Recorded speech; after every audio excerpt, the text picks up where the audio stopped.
Hello, everybody. This is Pascal from Neutrality Studies. Hola a todos, soy Pascal de Neutrality Studies y hoy tengo las mejores noticias del mundo. ¿Recuerdan que les dije hace un par de días que Glenn Deason fue expulsado de YouTube? Ha vuelto. Glenn Deason ha vuelto.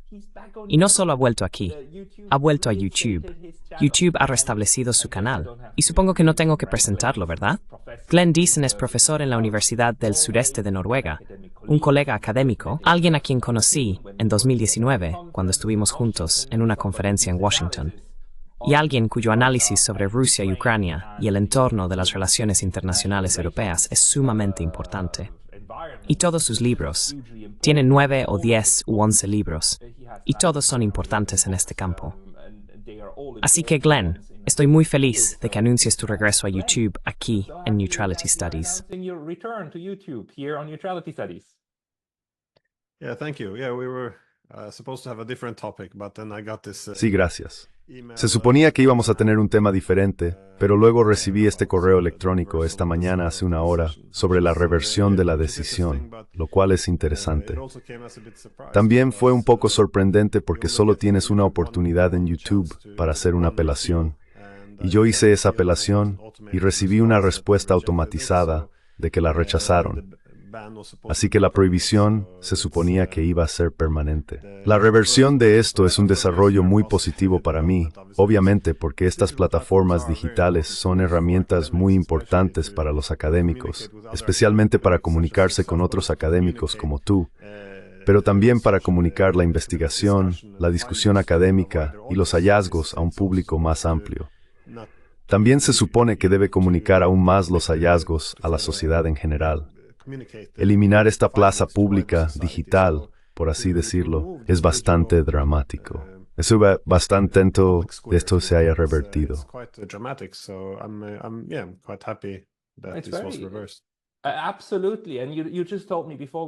Absolutamente. Y me dijiste antes de comenzar el programa, porque pensé que hablaríamos sobre lo que te sucedió y lo que pasó con esta prohibición. Ya sabes, para alertar a todos sobre lo que está ocurriendo. Pero ahora resulta que te reinstalaron, te volvieron a poner. Y ya sabes, es muy distópico, todos. La forma en que YouTube se comunica con nosotros es a través de correos electrónicos automatizados. Y luego, tal vez tienes un pequeño botón azul para apelar algunas decisiones o lo que sea. Pero todo es una máquina, y te hacen entender que es una máquina. Y está envuelto en este lenguaje bonito. Es como, queremos ser una plataforma responsable y te mantenemos seguro y la salud del entorno. Puedes empezar tal vez con cómo te sucedió esta prohibición. ¿Cuál fue tu experiencia con eso? Y luego podemos hablar sobre cómo se revirtió.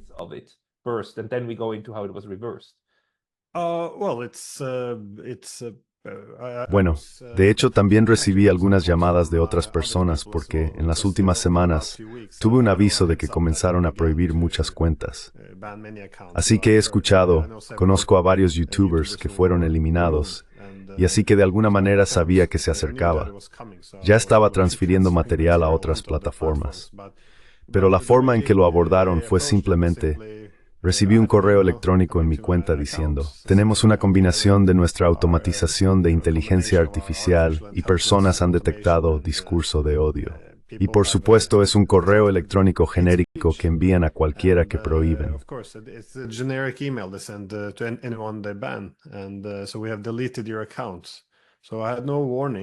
Y así eliminaron mi cuenta. No tuve advertencias. No había referencia a cuál era el discurso de odio o a quién supuestamente odiaba, porque no sabía que odiaba a alguien.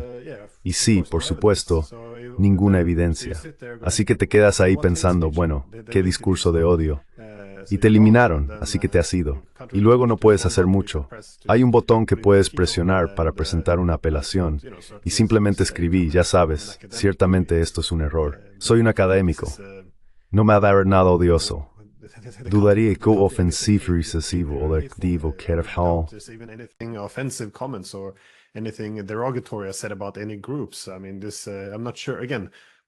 Quiero decir, no estoy seguro de nuevo de qué grupo sería este, a quién odiaría. así que es muy extraño.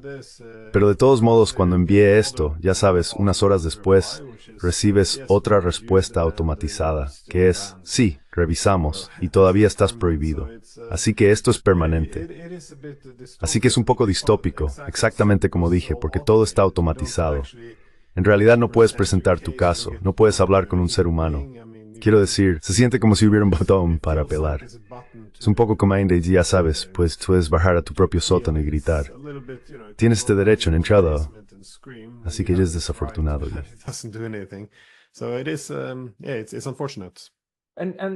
Y la prohibición era permanente, te dijeron, y ahora te han reinstalado hace una hora. ¿Qué pasó? What happened? No lo sé. Hay algo diferente. Bueno, para mí es... No estoy muy seguro. Me puse en contacto con el departamento de medios de Google, porque en realidad estoy escribiendo un libro, así que ya estoy en contacto allí. Estoy escribiendo un libro sobre la censura tecnológica, de hecho, y el control de la narrativa. He escrito libros sobre esto anteriormente, todos tocando el tema. Escribí libros como La Gran Política de Poder y La Cuarta Revolución Industrial. Analicé la rusofobia y la propaganda internacional. Analicé las estafas de los think tanks. Este es uno de los libros en los que estoy trabajando actualmente.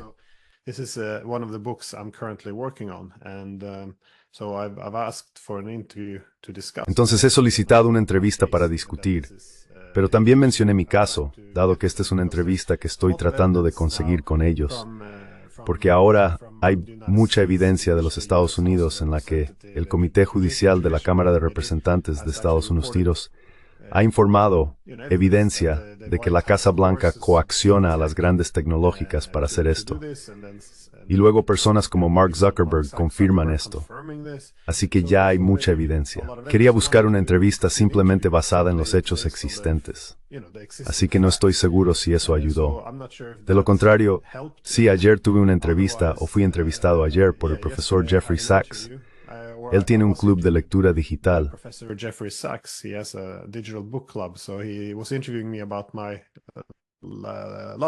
Entonces, él me estaba entrevistando sobre mi último libro, que era mi 11º, por cierto, sobre la guerra de Ucrania y el orden mundial euroasiático. Así que estuvimos discutiendo este libro durante aproximadamente una hora, y hacia el final de la entrevista mencionó la censura de YouTube. Lo he entrevistado antes, y él ve nuestro podcast, así que sabe que no difundo odio hacia ningún grupo. Dijo durante la entrevista que investigaría esto y vería qué podía hacer. Nuevamente, no estoy seguro de por qué lo revirtieron, pero al día siguiente se volvió a estar en YouTube. Es muy extraño y todo el asunto se siente muy arbitrario.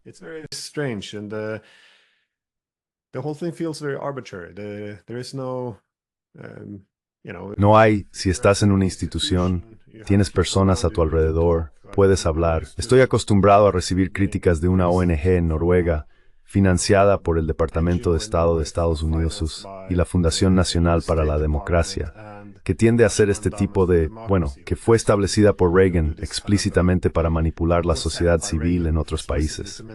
Estoy acostumbrado a recibir quejas, pero luego, si recibo quejas, puedo presentar mi caso a seres humanos reales. Puedo explicar, esto es porque lo que están diciendo es un disparate, y puedo tener no mi día en la corte, pero puedo hacerme escuchar, así que puedo defenderme. Pero en estas plataformas automatizadas, es muy arbitrario. Es como dijiste.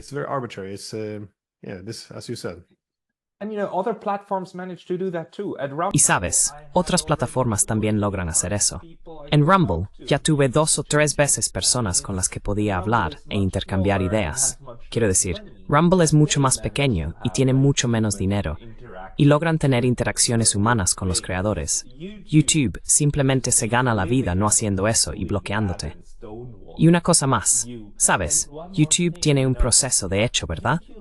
Para alertar a los creadores de que hay un problema con su contenido. Y es el sistema de advertencias. Primera, segunda, tercera advertencia.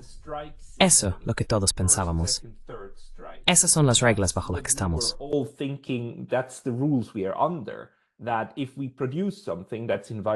Si producimos algo que viola las reglas y regulaciones de YouTube, el video recibe un aviso. Y luego te alertan de que, por cierto, no hagas eso. Y luego recibes un segundo aviso y ya no puedes publicar más. Y cuando recibes el tercer aviso, es cuando el canal desaparece. Todos pensábamos que ese era el caso. Y ahora resulta que, oh, no, tienen una forma separada en la que simplemente, sin ningún aviso ni nada, eliminan Africa Stream. Simplemente eliminan DD Geopolitics. Te eliminan a ti, Miss Blevis. ¿Puedes explicar?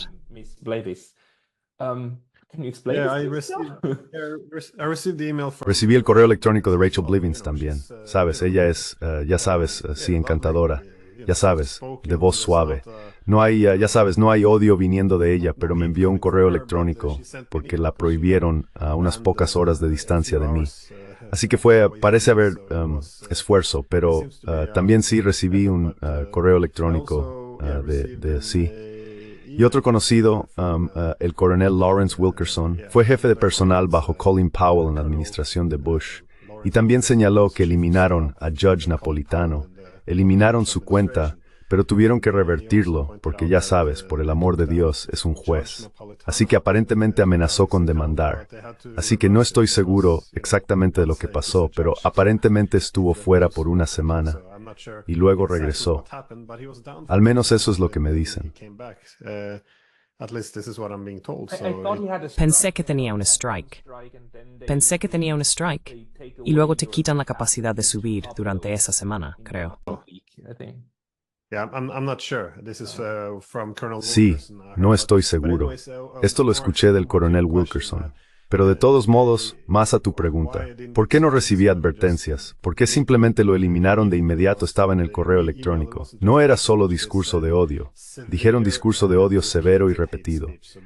Así que, como aparentemente fue tan profundo, tuvieron que eliminar toda la cuenta de una vez, sin ninguna advertencia. Pero pasó de discurso de odio severo y repetido a, oh, sí, no hay nada allí. Pero de nuevo, me gustaría pensar que no es una purga y que es un accidente. Pero si fue un error, también plantea la pregunta, ¿cuáles son las debilidades de toda esta automatización? Sé que la automatización está en su infancia. Sabes, fases tempranas, siempre puedes argumentar que se cometen errores. Por otro lado, hay muchas cuentas que han sido eliminadas últimamente.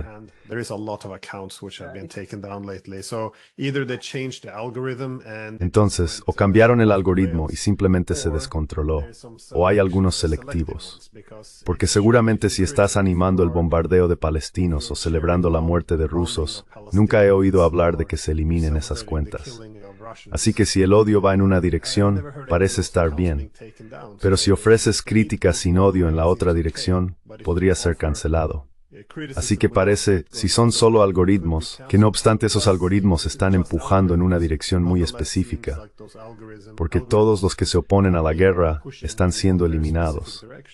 Todas las personas que han estado animando la guerra en el Medio Oriente, bombardeen Irán, bombardeen Rusia, no van a ninguna parte. Parecen muy seguros donde están sentados.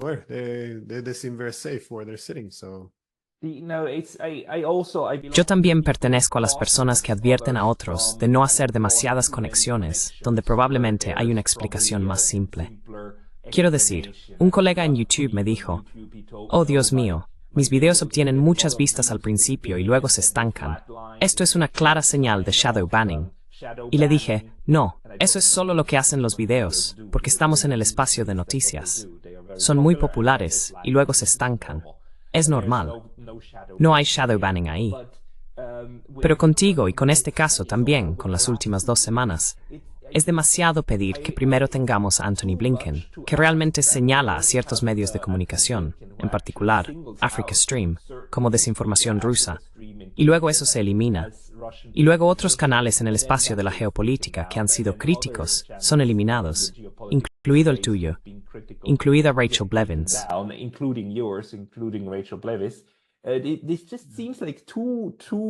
Esto simplemente parece demasiado concentrado para ser un error honesto. Es casi como si alguien hubiera creado una lista de los que no nos gustan y de los que ya no queremos que hablen. Y al mismo tiempo, tenemos este nuevo eslogan que está surgiendo. No estoy seguro si fue Kamala Harris quien lo usó, pero lo he escuchado una o dos veces. La libertad de expresión no es libertad de alcance. Estoy como, están haciendo esto, y no sé exactamente quién lo implementa, pero el problema con YouTube, y lo estamos experimentando, es que no conocemos las reglas. Tenemos este estúpido y enorme libro de reglas llamado Términos y Condiciones, que cuando sucede algo, nos lanzan y luego dicen como, averígualo tú mismo, averigua dónde te equivocaste. Nunca nos dicen con nuestros videos cuál fue el problema. También con otros temas. No solo el discurso de odio.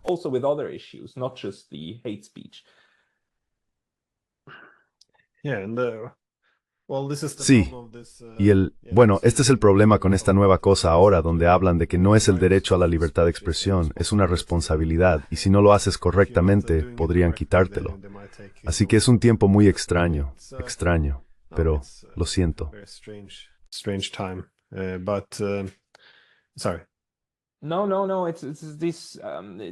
No. Esto nos toca muy personalmente, porque tener un canal y poder comunicarnos y tener entrevistas y también haber descubierto cómo hacemos esto con nuestras vidas diarias, se convierte en parte de cómo nos comunicamos. Y también me sorprende cuánto me asusta pensar que realmente todo este canal, todo lo que hacemos, es solo una casilla en una hoja de cálculo de Excel de alguien. Es un poco triste, ¿no? It's kind of sad, isn't it? Sí, sí. Pero lo que quería decir antes también era que tenías razón, porque como académicos deberíamos evitar este tipo de especulación, como si estoy en una lista negra si no hay evidencia de ello. A menos que haya evidencia, uno debe ser cuidadoso. Pero esto lo hace muy difícil, porque la naturaleza de estos sistemas automatizados es que no hay transparencia. No sabes qué está pasando, quién está siendo bloqueado o por qué están siendo bloqueados. Entonces, por un lado, no hay evidencia y realmente no deberíamos especular demasiado. Pero también puedes obtener evidencia ya sea directamente de lo que está sucediendo ahora o de las directrices que están recibiendo las empresas tecnológicas.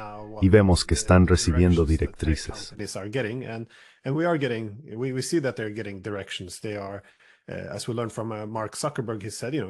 Como aprendimos de Mark Zuckerberg, dijo que fue presionado por el gobierno Niels para censurar no solo contenido relacionado con COVID, que era información correcta. Dijo que cosas que eran sátira y humor también fueron presionadas para ser censuradas. Y dijo que lamentaba haberse sometido a esa presión. También admitió que participó en lo que fue efectivamente una interferencia electoral cuando Facebook y Twitter prohibieron la historia del portátil de Hunter Biden, como recordamos que salió. Y algunos funcionarios de inteligencia de la era de Russiagate en ese momento decían, bueno, esto probablemente sea desinformación rusa. Y lo tomaron y lo prohibieron.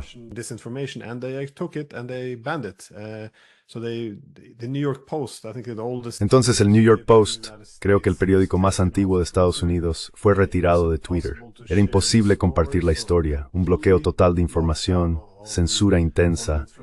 Y además, los medios de comunicación tradicionales, por cierto, no querían publicarla simplemente porque decían que era falsa, desinformación rusa. Y luego más tarde resulta que bueno, no era desinformación. Todo en la laptop era correcto, era real, y los rusos no tenían absolutamente nada que ver con eso. Pero esto fue un año después, cuando la elección ya había terminado. Así que ya sabemos que hay mucha evidencia de que las plataformas digitales están siendo utilizadas como instrumentos de poder.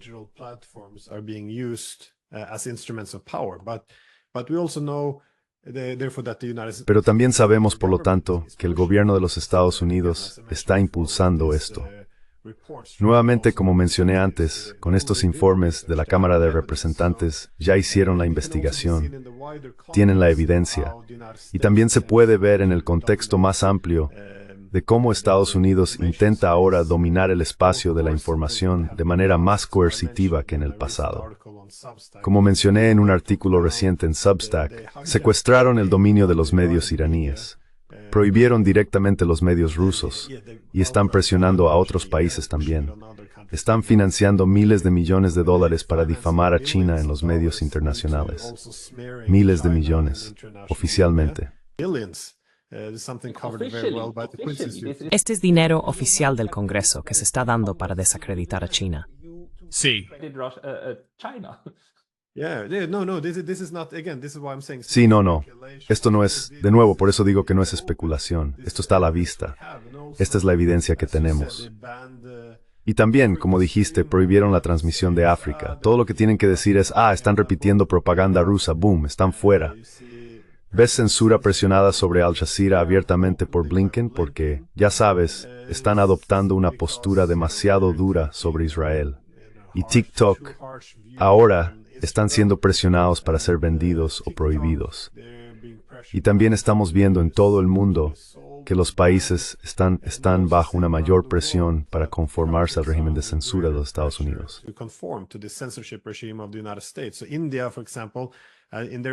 Entonces, India, por ejemplo, en sus medios, señala que han podido resistir esta presión y mantenerse firmes en sus principios. Pero los países más pequeños, especialmente aquellos que están aliados con Estados Unidos y son muy dependientes ya sea económicamente o por seguridad, por supuesto, van a inclinarse cada vez más hacia Washington. Pero como dijiste, al comenzar esta charla, siempre que se realizan movimientos autoritarios, se impulsa la censura y las cancelaciones, y estas prohibiciones siempre se hacen en nombre de la compasión. Nos importa mucho.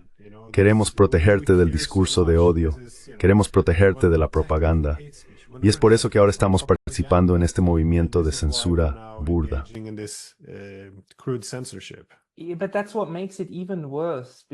Pero eso es lo que lo hace aún peor, porque se vuelve aceptado por el público en general, que esto es por nuestro propio bien. Y sabes, también podemos mirar otras cosas que son declaradas abiertamente por estas plataformas, ¿verdad? En YouTube, no se nos permite mostrar videos de cómo los palestinos son erradicados, como quemados hasta morir, mueren y cómo se desangran. No podemos mostrar eso, incluso si tuviéramos los medios de otras fuentes, porque estos videos serán prohibidos inmediatamente, porque eso no es seguro. Eso no es bueno.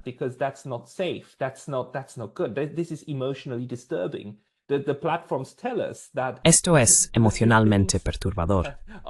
Las plataformas nos dicen que las cosas que están saliendo tan terriblemente mal, las más horribles de las cosas horribles, ni siquiera están permitidas. Son demasiado reales, demasiado gráficas para las grandes plataformas de redes sociales, así que desaparecen. Es como si estas plataformas de medios intentaran crear una versión sanitizada de la realidad. Este es un gran problema.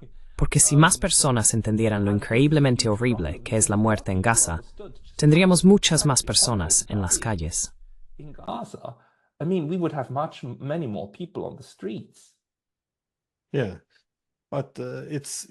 Sí, pero sí, como dije antes, algunas cosas son accidentales en los algoritmos y otras son intencionales. Como por ejemplo la llamada niña del napalm, Phan Thi Kim Phuc.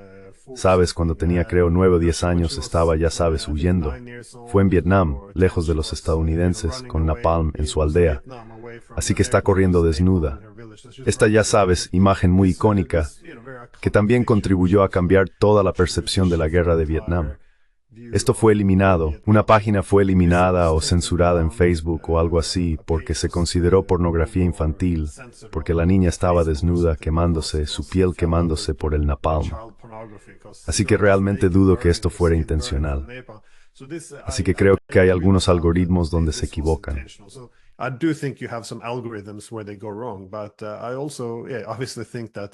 Pero también pienso obviamente que hay alguna intención detrás de esto, porque si hay alguna imagen espantosa de crímenes de guerra cometidos por un país al que se nos dice que odiemos, ya sean los rusos, chinos o iraníes, bueno, los chinos no hacen muchas guerras ahora ni en los últimos 40 años, pero digamos que hay algunos crímenes de guerra cometidos por Rusia, cuanto más espantosos, más van a influir en el público. No puedo imaginar a nadie eliminando contenido que muestre crímenes de guerra cometidos por los rusos. Pero cuando es al revés, con crímenes de guerra que podríamos cometer nosotros o nuestros aliados, entonces de repente somos muy cuidadosos con las sensibilidades de las personas. No puedo evitar pensar que hay evidencia abrumadora de que obviamente hay una correlación, al menos, entre a quién se nos dice que odiemos y gustemos y lo que se censura, sin entrar en especulaciones, por supuesto. Without going into speculation, of course. No, and that's a real danger, you know, and I caution everybody. No, y ese es un peligro real, ¿sabes? Y advierto a todos, antes de conectar puntos donde no hay conexiones, que den el beneficio de la duda. Porque no todo es realmente un plan o se ejecuta de mala fe. Pero hay cosas que se ejecutan de mala fe. Y la pregunta para nosotros es, por supuesto, ¿dónde entran en juego los mecanismos sociales? ¿Sabes? Donde es como, digamos, un impulso sobreprotector de estas instituciones para mantenerse lo más rentables posible. Entonces comienza a crear censura. Y donde entra la interferencia externa, la interferencia política. Y sabemos, gracias a los archivos de Twitter, sabemos, gracias a Elon Musk, que los actores políticos intentaron muy descaradamente influir en estas comunidades.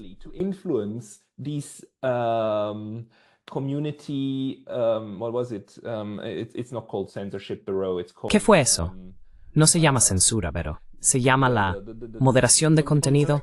Moderación de contenido, gracias. Moderación de contenido es el término orwelliano para censura, pero para influir en la moderación de contenido. Y sabes, entiendes de dónde viene esto. Quiero decir, estas plataformas realmente podrían usarse para enviar spam masivo, ¿verdad?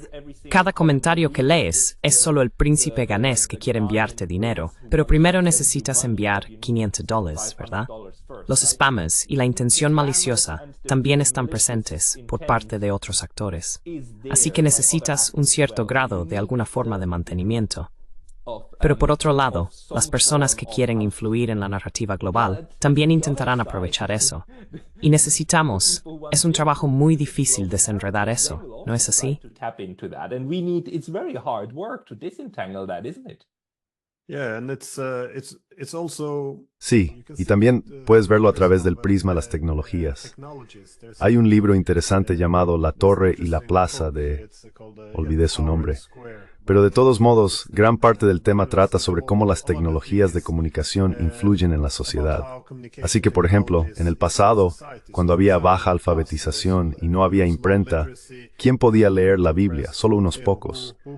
Así que la iglesia de alguna manera monopolizaba la información. Entonces tienes la Iglesia Católica. El poder corrompe y ves que comienzan a, ya sabes, pedir, ya sabes, danos dinero y pasarás por el purgatorio y ya sabes, te enviaremos al cielo.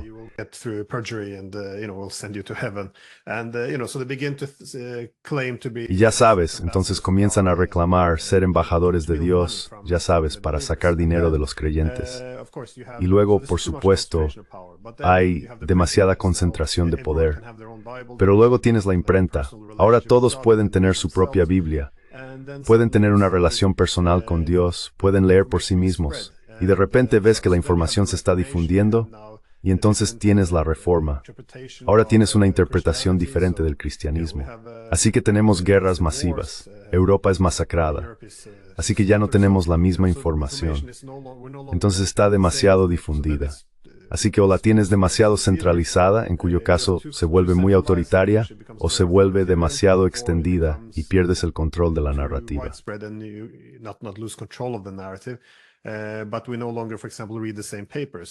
Pero ya no leemos, por ejemplo, el mismo periódico. Así que mi punto es que, a principios de los años 90, cuando hablábamos de Internet, recuerdo que cuando estábamos en la escuela era como una gran experiencia kumbaya. Así que ahora no habrá más gobiernos autoritarios porque no se puede controlar la información. Cualquiera puede decir lo que quiera en línea. Y luego de repente la gente comenzó a preocuparse, bueno, ¿qué pasa si los guardianes desaparecen? Pero eso no siempre es algo malo. Pero luego comenzaron a hablar sobre noticias falsas y cosas así. Así que ahora han llegado a un punto en el que están discutiendo, no. Necesitamos concentrar un poco el poder centralizado.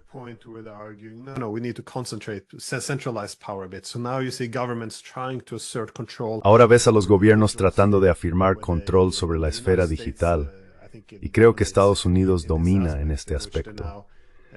Deberíamos aprender a través de Snowden y otros que están usando todas estas herramientas digitales en lugar de proporcionar libertad para tener un sistema autoritario masivo. Y eso es bastante preocupante. En uno de mis propios libros también discuto esto a través del prisma de las tecnologías disponibles, porque quieres encontrar una manera de no centralizar demasiado el poder de comunicación. Pero también es importante que todos leamos los mismos periódicos, o no los mismos, pero al menos que hablemos y no vivamos en mundos completamente opuestos. Yeah, so there is a societal interest. Sí, entonces hay un interés social en tener algún tipo de acuerdo sobre lo que está sucediendo, ¿verdad? Tener un denominador común. Hay un interés social ahí. También hay un interés social en mecanismos para asegurarse de que la información a la que podemos acceder sea precisa. Y vemos que diferentes sectores de la sociedad intentan hacer esto de diferentes maneras. Los periódicos tienen redacciones y editores, etc. Una noticia no es solo el trabajo de una persona. Pasa por varias personas. Se leen entre ellos. Hacen correcciones. Añaden cosas con la esperanza de que lo que salga de ahí sea mejor de lo que cualquier persona sola pueda producir. Nosotros, los académicos, tenemos un proceso similar con la revisión por pares, ¿verdad? Porque una vez que obtienes tu doctorado, se entiende que todos son iguales. Entonces, ¿qué haces para mejorar?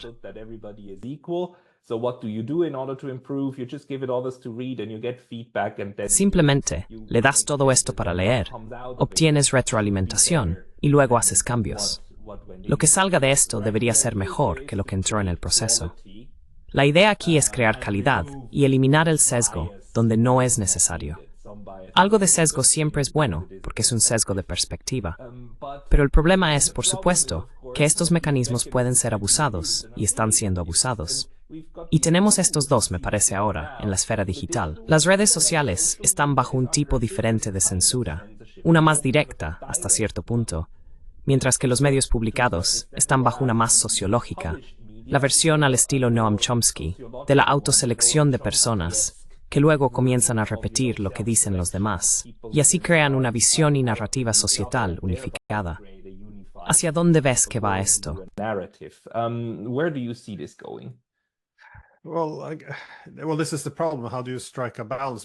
Bueno, este es el problema. ¿Cómo encuentras un equilibrio? Porque no estoy seguro si viste recientemente, John Kerry dio un discurso, y es bastante preocupante porque esencialmente se refirió a la primera enmienda en los Estados Unidos, la libertad de expresión. ¿Y por qué esto era un gran problema? Efectivamente, la primera enmienda era el enemigo, porque esto permite a las personas decir lo que quieran en Internet. Y necesitamos detener el discurso incorrecto. Es muy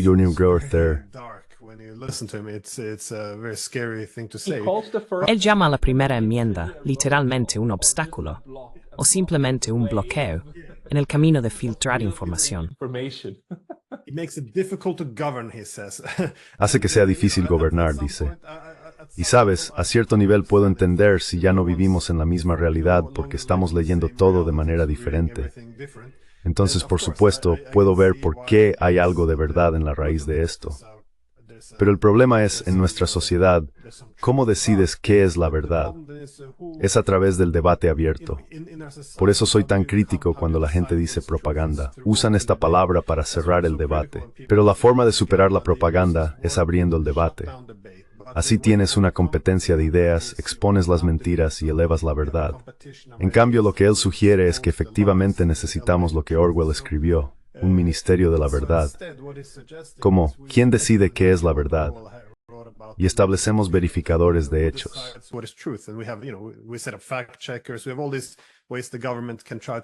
Tenemos todas estas formas en que el gobierno puede intentar establecerse como un ministerio de la verdad a través de terceros para parecer menos autoritario. Pero al final del día, es efectivamente el gobierno quien decide qué es real o no. Y esto me preocupa mucho porque en los últimos años también vemos que mienten cada vez más. Parte de la razón es que ahora hay más competencia en el espacio de la información, por lo que se vuelve más corrupto. Tengan en cuenta que hay personas que ahora quieren decirnos qué es verdad, Estas son las mismas personas que dijeron que Trump era un agente ruso. Siguen diciendo que Trump llamó a los neonazis buenas personas cuando la evidencia está ahí de que no lo hizo. Luego está la laptop de Biden, el periodo de COVID. Dios mío, cuánta desinformación fue impulsada por los gobiernos allí.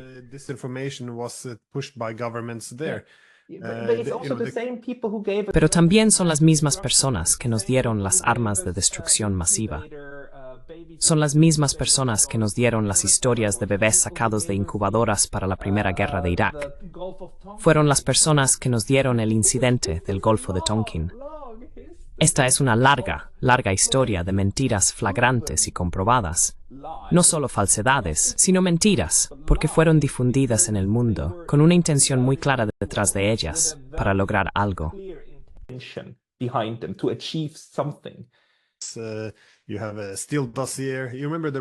Tienes el expediente Steele.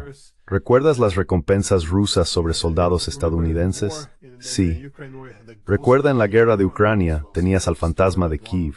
Todos sabían que esta era una historia falsa, que un piloto de combate entre los ucranianos estaba derribando todos estos diferentes docenas de vuelos rusos.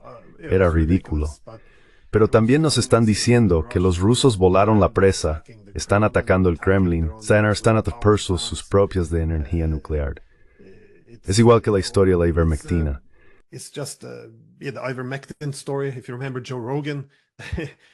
Si recuerdas a Joe Rogan, es mentira tras mentira tras mentira. Así que esto parece un momento muy extraño para decirle al público, escuchen, hay mucha desinformación por ahí. Confíen en nosotros, el gobierno, que obviamente estamos impulsando nuestra propia narrativa de guerra y nuestras propias historias, que no coinciden con la verdad. Entonces, si no puedes desafiar al gobierno sobre lo que dicen, ¿qué tienes entonces? Ya no puedes tener libertad de expresión. Pero ahora están diciendo efectivamente, escuchen, somos una democracia, creemos en la libre expresión. Por eso si no confías en el gobierno, entonces estás atacando la democracia, esencialmente. Es un argumento muy extraño de hacer.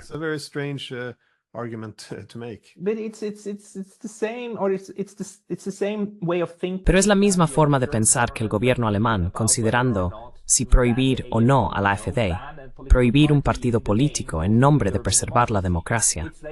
Es como si fuera este punto donde la ideología empieza a morderse la cola, ¿verdad? Tenemos este problema. Ningún sistema, ninguna teoría suele funcionar de manera completamente coherente, ¿verdad? Siempre hay algunas contradicciones en el sistema, pero es importante reconocer las contradicciones y asegurarse de encontrar formas razonables de lidiar con ellas. El problema que tenemos ahora es que algunas partes de la sociedad en Occidente, Europa y América del Norte, se están volviendo extremadamente dogmáticas. De hecho, y cada vez menos tolerantes hacia simplemente diferentes formas de ver lo mismo.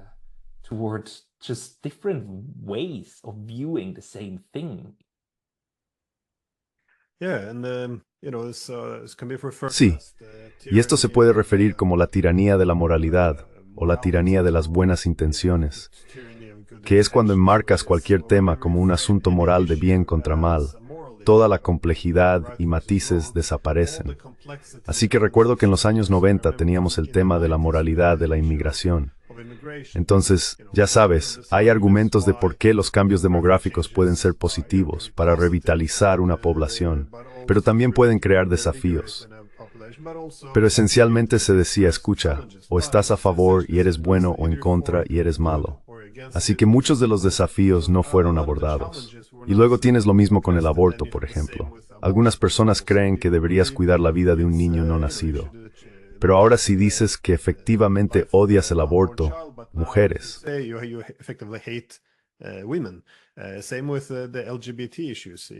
Lo mismo ocurre con los temas LGBT.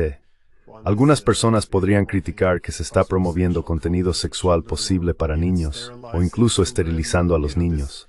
En los Estados Unidos han ido un poco más lejos de lo que han hecho en Europa, pero hay muchas críticas. No estoy diciendo que uno sea necesariamente correcto y otro incorrecto. Por supuesto, tengo mis propias opiniones, pero ahora cualquier crítica se convierte en odio. Y ya sabes, no puedes criticar a nadie porque eso es odio. Así que solo se te permite tener una perspectiva. Así que no abordamos las complejidades. En lugar de resolver las diferencias, los problemas se acumulan. Y veo lo mismo en la política exterior también. Es decir, con Rusia ahora, por ejemplo, en la guerra en Ucrania, todo es, ya sabes, bueno contra malo, correcto contra incorrecto. Todo el matiz desaparece.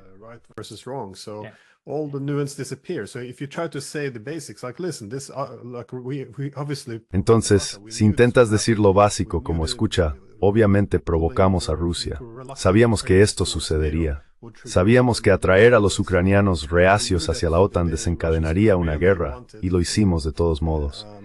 Así que sabíamos que los rusos principalmente querían restaurar la neutralidad, que esto no era inicialmente un conflicto territorial. Pero no obstante, luego decimos, bueno, cualquier cosa de esto legitimará a Rusia o lo que hizo. Así que esto ahora se ve como apoyar la guerra. Y solo como un último punto, ayer vi a Ursula von der Leyen. Ella estaba haciendo el mismo punto porque era el 7 de octubre. Ella decía, escuchen, hace un año, el 7 de octubre, mataron y secuestraron a todas estas personas por una sola razón, porque son judíos. Y es como, Dios, quiero decir, creo que todos los ataques a la población civil no pueden ser defendidos.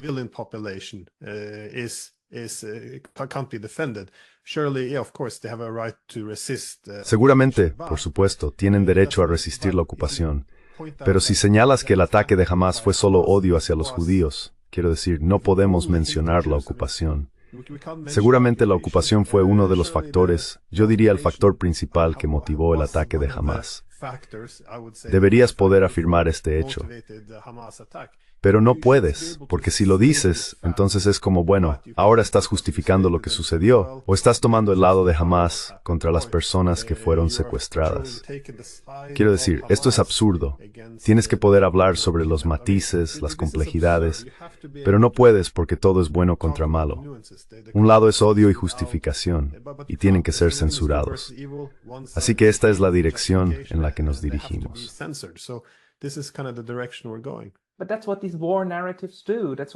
Pero eso es lo que hacen estas narrativas de guerra. Eso es lo que hacen estas narrativas para justificar su lado de la violencia. Es como si necesitaras simplificar algo obviamente complejo, obviamente de 100 años de antigüedad. Y obviamente ya decenas de miles de personas han estado muriendo en este horrible conflicto, ¿verdad? Y es tan insultante para el intelecto que luego líderes electos o no electos, quiero decir, depende de cómo lo veas. Hay un argumento que se puede hacer de que, quiero decir, obviamente, Ursula von der Leyen está allí en conformidad con todas las reglas y demás, pero nadie votó por su cargo.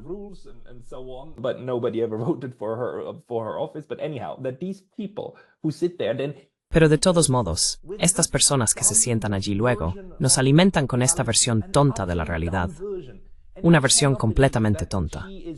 Y no puedo creer que ella sea tan tonta. Me niego a creer eso. Porque no me gusta. Pero no creo que alguien pueda haber pasado por tanta educación y un proceso tan largo, y ser tan bueno en política al más alto nivel, y ser tan estúpido como para creer en esa narrativa. Lo que significa que se despliega con intención, y que esto está ensayado, y que hay un equipo que entrena a las personas sobre cómo hablar de esto. Por eso, siempre que se trata de este tipo de propaganda de Guerra 101, quieres enmarcar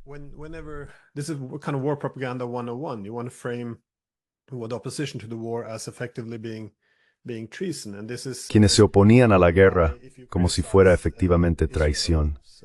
Y por eso, si criticas la guerra de Israel, te llamarán antisemita. Pero esto también es tan vil porque ignora la realidad, que es que muchos de los principales grupos en Estados Unidos que están luchando o presionando contra el apoyo de Israel al genocidio son grupos judíos, activistas judíos e intelectuales judíos. Además, durante la invasión de Irak, que fue muy favorecida por Israel e impulsada por el lobby israelí, se vio que en América, los judíos o personas judías eran más propensas a oponerse a la invasión de Irak que otros. Así que esta idea de que si no estás de acuerdo con nuestra política, odias a los judíos, está destinada solo a... es difamación. Y es de nuevo lo mismo con la guerra en Ucrania ahora.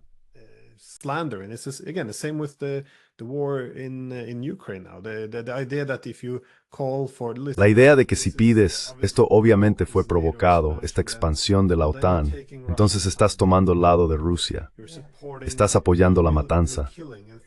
Y para mí personalmente me hace hervir la sangre, porque durante más de una década, incluso desde finales de 2013, recuerdo haber hablado en mi universidad en Sydney y señalar que esto es un desastre. Vamos a empezar una guerra si seguimos presionando, porque era obvio que estábamos presionando por un cambio de régimen en Ucrania. Esto solo puede resultar en guerra.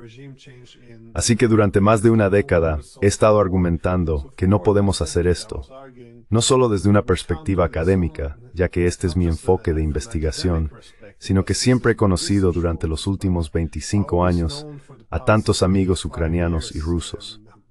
Es horrible verlos masacrarse entre ellos por decenas de miles.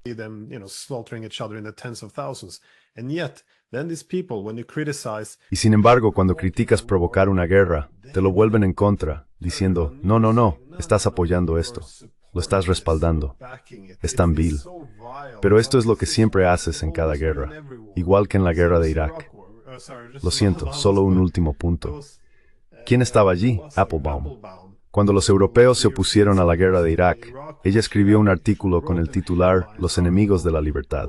Así que, pro-europeos europeos de acres de Irak, que te han muerto de cientos de miles de civiles. Tara, es decir, esto es lo que haces.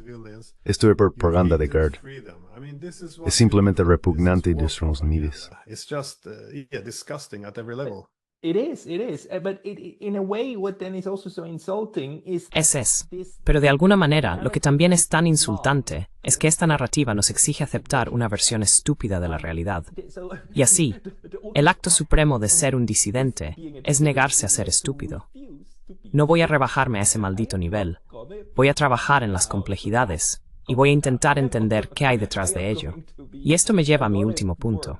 ¿Qué hacemos ahora, Glenn? La gente pregunta, ¿qué hacemos?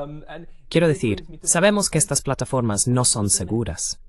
Sabemos que solo somos una casilla en una hoja de cálculo.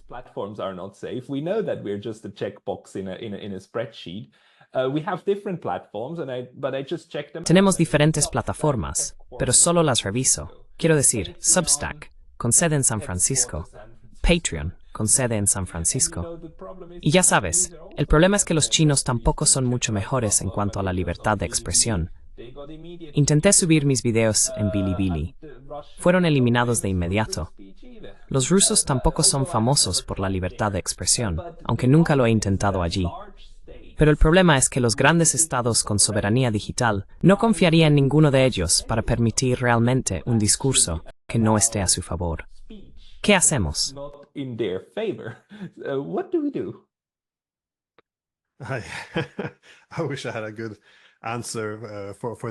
Ojalá tuviera una buena respuesta para esto, pero sí, también tengo RooTube y BitChute y todo eso. Pero son bastante buenos porque puedes transferir videos automáticamente, se sincroniza, así que no tienes que hacer ningún trabajo.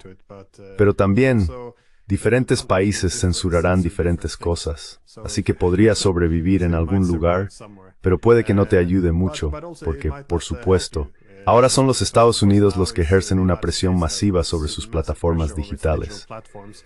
Se podría suponer que las fuerzas del mercado castigarían esto, haciendo que estas plataformas sean menos atractivas, porque si sigues censurando, la gente irá a otros lugares. Pero todavía hay un esfuerzo por sofocar, porque cuando Twitter y Facebook comenzaron la creciente censura hace unos 6, 7 años, todas estas personas migraron hacia Parler como esta plataforma alternativa de redes sociales.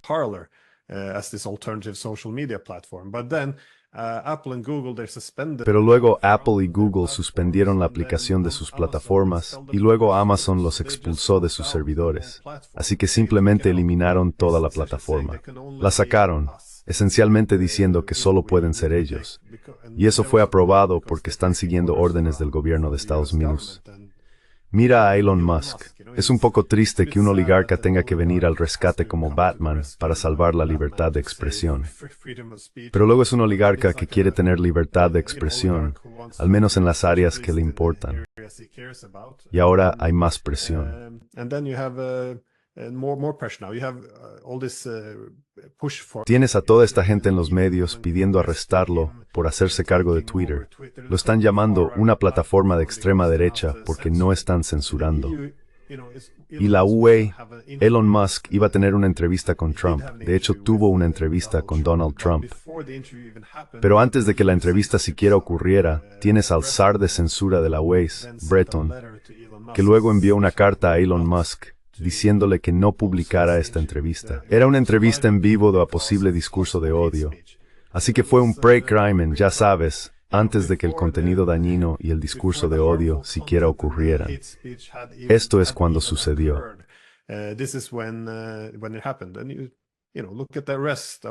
Y fue, mira el resto de, la gente luego viene a los Estados Unidos, así que van al extranjero.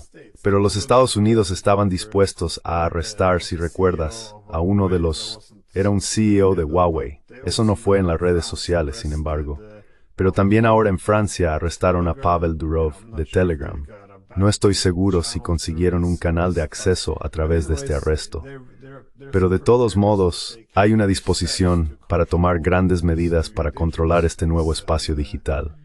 Y por último, creo que tal vez podamos trabajar para que sea menos normalizado, porque la censura no solía estar tan normalizada. Y vale la pena volver atrás.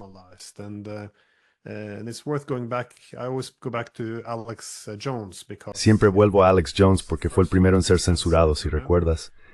Y, sí.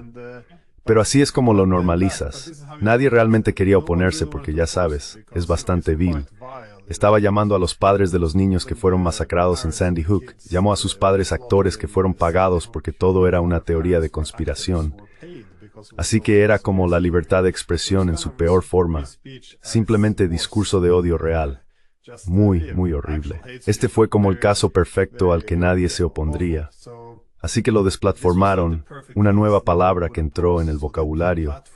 Y luego la gente asumió, bueno, supongo que fue una excepción, pero en cambio fue el precedente sobre el cual construirían.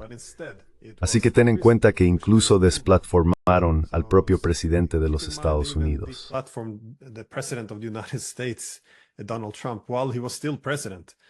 Donald Trump, mientras aún era presidente. Fue a principios de enero de 2021, así que ahora se ha normalizado. Ahora hablamos de, oh sí, todas estas personas de izquierda y derecha siendo canceladas, las plataformas siendo eliminadas sin necesidad de pruebas. ¿Ves qué rápido se normalizó esto? Porque a Alex Jones lo eliminaron en 2018 y lentamente esto se ha convertido en este incrementalismo. Lo han hecho cada vez más normal, hasta el punto en que la gente no casi lo ve como moral. Que bueno, si no estás censurando, ahora estás permitiendo el odio. Así que las personas que no permiten el odio son los malos, son de derecha. Y las personas que están haciendo moderación de contenido son morales. Así que todo el principio sagrado que teníamos de la libertad de expresión se tira por la ventana. Es bastante notable. Así que no estoy seguro de qué hacer. Al menos, no lo normalices.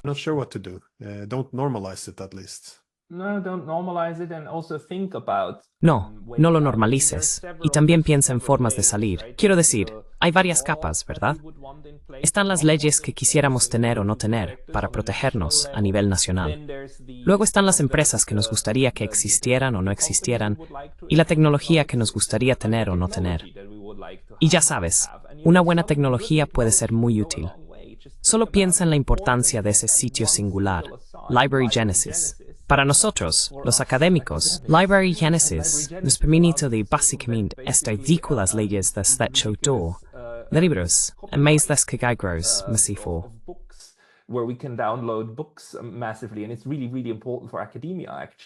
Y es realmente importante para la academia, de hecho especialmente en las humanidades.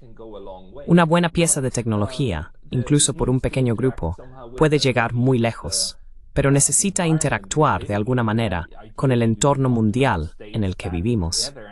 Idealmente, querríamos que los estados se unieran y firmaran un tratado o algo así a nivel de la ONU sobre la libertad de expresión o la libertad de plataformas. Intentaran rechazar stigot de stoppers, al que ser de sextos quieren empujarnos. Pero Yeah, but at least pero al menos migren hacia plataformas que no se involucren en la moderación de contenido político. Parece que todos hacen algo de moderación de contenido, pero es importante encontrar donde no se use, obviamente, para la política.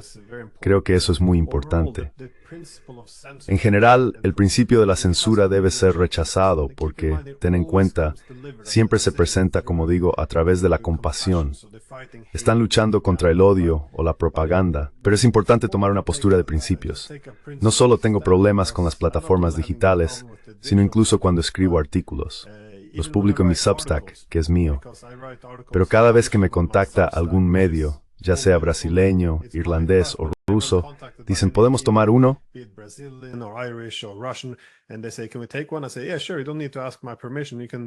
Digo, sí, claro, no necesitas pedir mi permiso, puedes simplemente tomar una copia de lo que quieras y publicarlo, republicarlo, no cobro una tarifa ni nada, solo toma lo que quieras, y lo hacen. Y luego me contacta el virtuoso periodista de mi país que dirá, bueno, ¿cómo puedes haberlo publicado en RT? Esto es propaganda rusa. Los estadounidenses nos lo han dicho. Ahora estás participando. Pero no entiendo la lógica. Lo publico en mi Substack. Ni siquiera tienen que pedírmelo. Lower Decks en Matters rusos. Y ahora de repente, no más se convirtió en...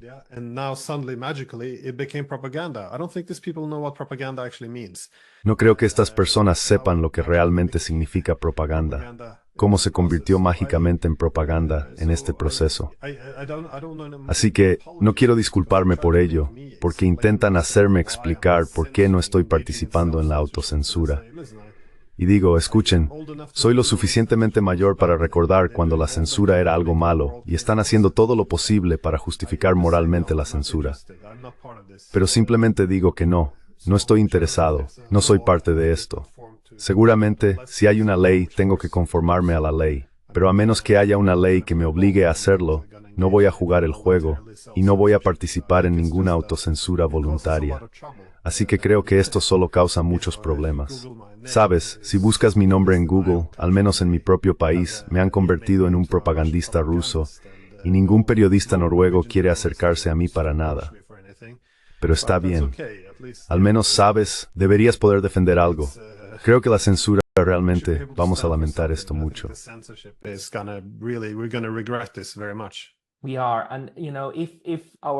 Lo somos. Y sabes, si nuestros canales y esta comunidad que construimos demuestran algo, es que hay suficientes personas que ven a través de las tonterías. Y de hecho, sabes, la gente es inteligente. Muchas personas son bastante inteligentes y realmente pueden discernir niveles y demás, y pensar críticamente. Y descartarán algunas de las cosas que dices, porque no están de acuerdo, lo cual está bien. Y luego estarán de acuerdo con otras partes, que es exactamente lo que deberíamos ser. Somos adultos. Podemos race man foul. We can actually deal with information. Entonces, Glenn, estoy muy feliz de que estés de vuelta en YouTube, porque es un rayo de esperanza de que tal vez el mundo no sea tan oscuro como lo vemos. Tal vez esto fue un error, y como otros también, tal vez sea un fallo en YouTube. Esperemos que así sea, porque realmente me gustaría ver una sociedad abierta floreciendo aún más, para que podamos tener estas conversaciones. Muchas gracias por tu tiempo hoy, y te veré aquí de nuevo, y te veré en tu canal, Glenn Deason, en YouTube. ¿Algún otro lugar al que quieras que la gente vaya? Glenn Deason on YouTube. Anywhere else you want people to go? Oh, I have too many. No, I think I'm on Oh, tengo demasiadas. No, creo que estoy en Spotify. Substack es mi principal ahora, de hecho, porque estoy escribiendo más artículos. Pero aparte de eso, estoy en BitChute, Rumble, X. Sí, así que tengo muchos de ellos. También estoy en Bilibili, la plataforma china, y YouTube, la rusa. Pero mis principales ahora son Substack y Rumble. Todavía encontrarás mi contenido allí, así que estos serán los principales. Lo siento, X, Rumble y Substack. Así que sí, por favor, síganme. Y sí, no normalicen la censura. Don't normalize censorship. Wonderful work. Palabras maravillosas, Glenn Deason. Hablaremos de nuevo pronto. Gracias, Pascal. Thank you, Pascal.